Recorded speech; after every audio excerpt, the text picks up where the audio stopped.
और आइए कोर्ट के फैसले से जुड़ी उन खबरों का रुख करते हैं जिस पर पूरे देश की नजर। जेल में केजरीवाल की डाइट और दवा से जुड़ी याचिका पर आज आ सकता है फैसला। दिल्ली की राउज एवेन्यू कोर्ट ने 19 अप्रैल को याचिका पर सुनवाई के बाद सुरक्षित रखा था फैसला। केजरीवाल के लिए साधारण अंतरिम जमानत की मांग। आज पीआईएल पर दिल्ली हाईकोर्ट में सुनवाई होगी। सुनवाई लंबित रहने तक केजरीवाल को हाउस अरेस्ट के तहत जेल से उनके सरकारी आवास में ट्रांसफर करने की अपील।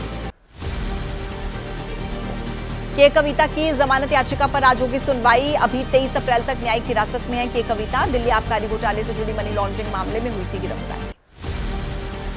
मथुरा श्री कृष्ण जन्मभूमि और शाही ईदगाह विवाद मामला इलाहाबाद हाईकोर्ट में आज सुनवाई होगी। हिंदू पक्ष की तरफ से पेश की जाएंगी दलील। इलाहाबाद हाईकोर्ट में होगी आजम खान उनकी पत्नी और बेटे की जमानत पर सुनवाई। यूपी सरकार और शिकायतकर्ता आकाश सक्सेना का पक्ष रखा जाएगा।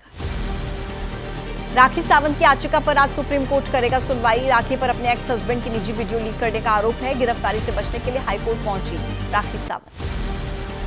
सुप्रीम कोर्ट आज ये तय करेगा ट्रेलर में दिखाए गए सीन्स को फिल्म में न रखना उपभोक्ता संरक्षण कानून का उल्लंघन है। यशराज फिल्म्स ने 2021 में आए राष्ट्रीय उपभोक्ता आयोग के फैसले को चुनौती। यूपी के कौशाम्बी में 4 युवक गिरफ्तार। पुलिस और आरओ परीक्षा पेपर लीक मामले में गिरफ्तारी। यूपी एसटीएफ ने आरोपियों की गिरफ्तारी की। गिरोह के बाकी लोगों के बारे में जानकारी जुटा रही है एसटीएफ। कौशाम्बी में पकड़े गए आरोपियों के पास से बड़ी मात्रा में कैश मिला। मौके से कई अहम दस्तावेज भी बरामद हुए। कोर्ट में पेशी के बाद भेजा गया जेल। मध्य प्रदेश के कटनी में पकड़े गए 5 लुटेरे। क्राइम ब्रांच का अधिकारी बताकर एक घर में लूटपाट की थी। सीसीटीवी के आधार पर पुलिस ने आरोपियों को गिरफ्तार किया। जम्मू कश्मीर के पुंछ में एसओजी और सेना की कार्रवाई। पाकिस्तान में बने पिस्टल के साथ एक शख्स गिरफ्तार। पेशे से सरकारी टीचर है आरोपी कामुद्दीन।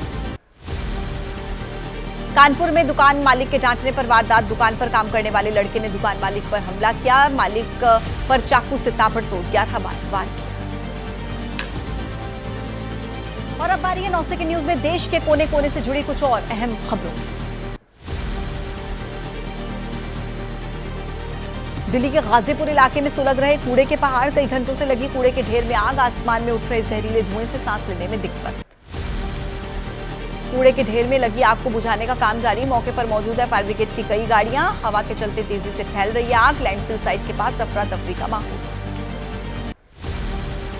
गाजियाबाद के लोनी में फैक्ट्री में भीषण आग लगने से मची अफरा तफरी। इंडस्ट्रियल एरिया में फैक्ट्री में लगी आग पर काबू पाने की कोशिश। मौके पर फायर ब्रिगेड की कई गाड़ियां पहुंची।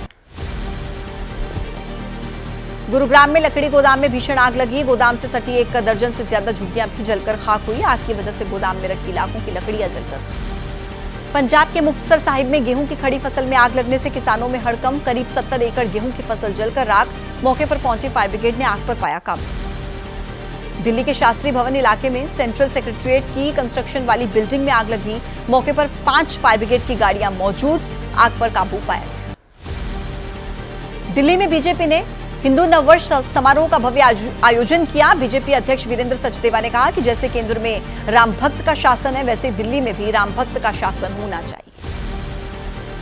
गर्मी बढ़ते ही दार्जिलिंग के पर्यटक स्थलों पर बढ़ने लगी सैलानियों की भीड़। देश के कोने कोने से पहुंच रहे हैं सैलानी। पिकनिक स्पॉट में उमड़ रहे हैं सैलानी। राम की नगरी अयोध्या पहुंचे सैकड़ों विदेशी श्रद्धालु। 28 देशों के 400 लोगों ने हनुमानगढ़ी मंदिर में दर्शन किया। मुरादाबाद से पूर्व सांसद और बीजेपी के प्रत्याशी सर्वेश सिंह का अंतिम संस्कार। एसपी सांसद डॉक्टर एसटी हसन भी अंतिम संस्कार में शामिल हुए। सर्वेश सिंह को याद कर भावुक हुए एसटी हसन।